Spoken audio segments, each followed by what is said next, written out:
beat Chelsea by 4-2. Extraordinary stuff there. And let's just take a look at what that means for this race to the top four.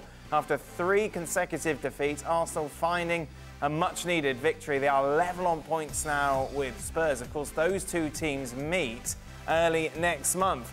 For more on this game, let's welcome in, shall we? Mario Marcos with us, as is Shaka Hislop, Luis Garcia, still with the team as well. Before I get to you guys, Craig, yesterday's show, everyone was like, oh, I don't see how Arsenal are going to get anything from this game. No. Yes. You sat there, Stevie sat there.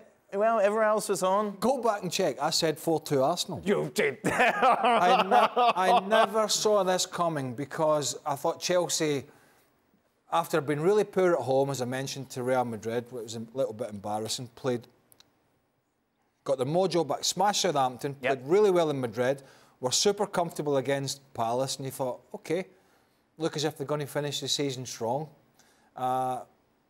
And then this just popped out of nowhere. Defensively, it was poor. They gave the ball away a lot. Obviously, Lukaku got some game time, got taken off. Did he play? Didn't really work for him. Timo Werner's looking lively, but just too many mistakes. Christensen, obviously, with the first one, was a bad mistake. That set the tone for the evening. You could hear a few groans around the ground as well. And Arsenal actually played quite well. They went to a back three, changed their shape because of their injuries to 2 full-backs, no Thomas Partey. And the youngsters for them going forward look really good. I didn't see this Arsenal performance coming. I thought it was going to be 4 defeats in a row. But fair play to them. They've turned up and I think deserved the 3 points. Yeah, they deserved it, Shaq. They did. And I'm with Craig. I didn't see this coming. I didn't see this coming in the opening, 10 minutes and up until the Nketiah goal, the opening goal. I thought Chelsea were all over Arsenal. And then all of a sudden, that goal out of nothing, thanks to Christensen error. And then it really was a question of whose defence was going to be worse. Arsenal sat in, they soaked pressure up, and every single time they crossed the half line, Chelsea looked like they were vulnerable. And it's amazing to think that this is the same Chelsea side that we were talking about, how good they were defensively, how stingy they were. Yet every time Arsenal crossed the half line, you were worried. And in the end, you have to say, but for that opening, 8-10 minutes, Arsenal were the better of the two teams. Mario, Chelsea were defending like you were back playing for them. What was going on? Yeah, I definitely felt like I was playing again. No, I could see, I don't understand sometimes when you don't play really long as a player and then you make them start in games like this. I've been through it myself. I'm sure some of the lads, they've been through it too.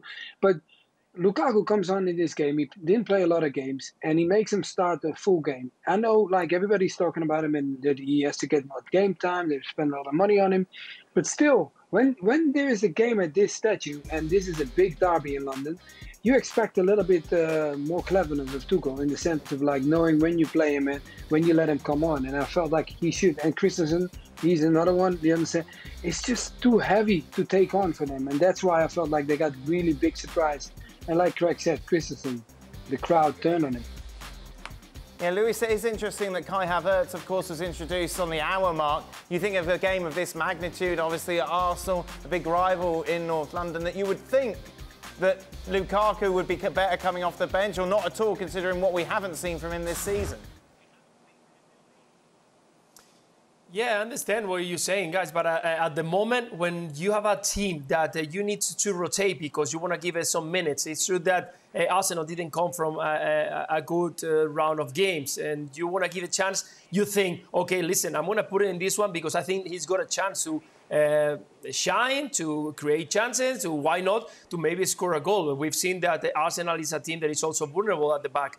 So I understand why Tuchel make that change and try to use him. It's true that when it's not working, it straight away makes a change. I mean, it's not a manager who say, okay, I'm going to give you a chance, you're going to stay there for 90 minutes. The moment that he realized that, listen, you have more than enough to show me that you want, because I think that the problem is that Lukaku needs to play for more than one game at certain point. You need 3, 4, 5 games to kind of get the best of this player. And if you think that you're gonna use him for 60 minutes and he's gonna give you 120% and 20 runs and maybe 2 chances of scoring a goal, That's not Lukaku. He's a player. He's a big player. He's a top player.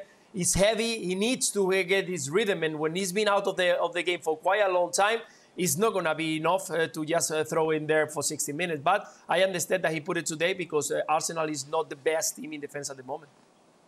Unless you know he's going to get you a couple of goals, there's not much good going to come out of playing Romelu Lukaku at the moment at home.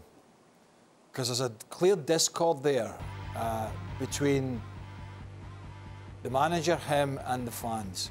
If you heard the fans in the first half, it wasn't bad booing or whatever, but there was groaning when he didn't make a move, when he didn't challenge physically for a ball, when it looked a bit half-hearted.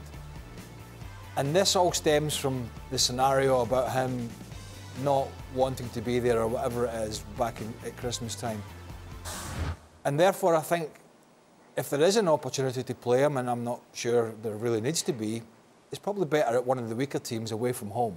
Because clearly when the Chelsea fans see his name on the team sheet, it's like, well, he doesn't want to be here. Right. And he's playing like a player that doesn't want to be here. He's playing like a player who hasn't played much. He's playing like a player who doesn't have much confidence. And so, in that sense, it was a big risk for Tuchel to play him in terms of getting a result in this game. It's got no real bearing on what happens in the top four. They should finish third. They're not going to finish any higher. They shouldn't finish any lower. But to be quite frank with you, it matters not a jot apart from the atmosphere. He's not going to... If Thomas Tuchel is there next year, Romelu Lukaku will either be out the door or will be replaced, depending on the ownership change, with another striker. Thomas Tuchel knows he needs to do that, if indeed he is still the manager next year when everything changes. But so it just feels that we're filling time to the end of the season with this particular player, and today it clearly didn't work out. Thank you very much for watching ESPN FC on YouTube. For more highlights, analysis and exclusive content, be sure to subscribe.